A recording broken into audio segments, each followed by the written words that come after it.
Hello, my name is Sahar. Today I want to share a story of loss, how my mom fought cancer for 3 years, and what I learned from the experience.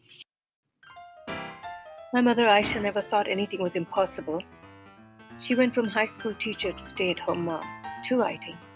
She wrote short stories for a local newspaper and published a book of poems. My parents were so happily married that it was kind of annoying. If they heard a song they both loved, they would get up from the dinner table and dance.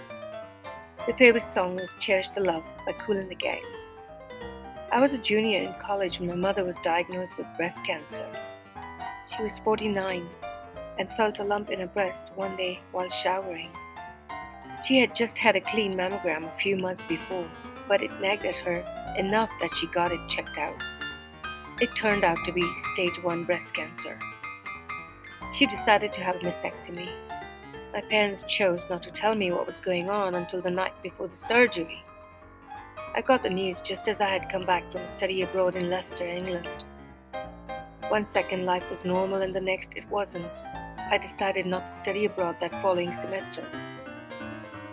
My mum never got the 5-year remission every cancer survivor waits for. It took only 2 years for the cancer to spread to her liver. It was at that point we knew her case was not curable. She battled recurrences for a while. There was always another chemo drug, another PET scan. We lived from test to test.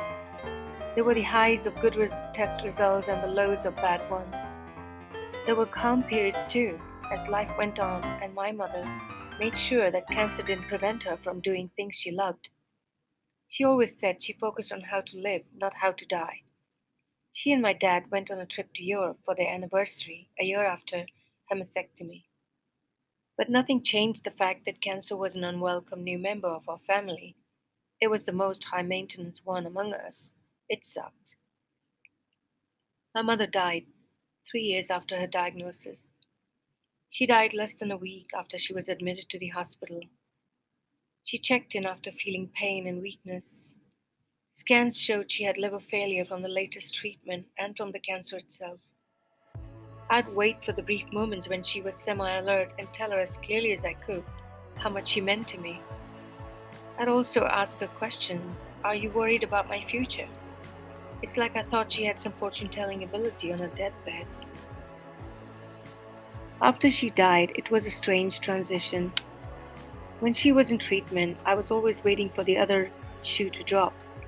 Then I stopped living from test to test. It's different when you're not carrying the weight of uncertainty around. It's sad not to have hope, the possibility of a positive test result.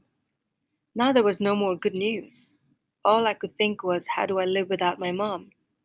She was my best friend, the person I'd call multiple times a day, saying I love you each time we hung up. How does life go on? It was unthinkable in the days, weeks, and even months after she died. Even after 20 years, it still hits me, sometimes like a fresh loss, like it's happening all over again. In the years since my mom died, I learned to accept things I can't control. I couldn't influence the outcome of my mom's breast cancer prognosis, but I could control how I reacted, and be there for her. It's not an easy thing to do, but it was the thing I could do. My mom was extraordinarily strong, smart, tenacious, brave woman I've ever encountered, and I can say with certainty that no one has inspired me the way she did. I took inspiration from her writing too, and moved in the same direction.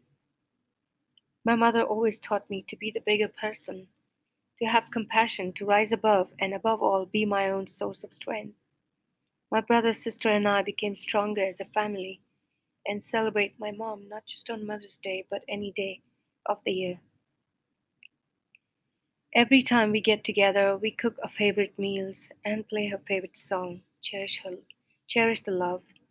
She may have lost her battle with cancer, but she lives on in our hearts forever. Thank you for listening and giving me the opportunity to share my mom's journey with cancer and what I learned. Thank you.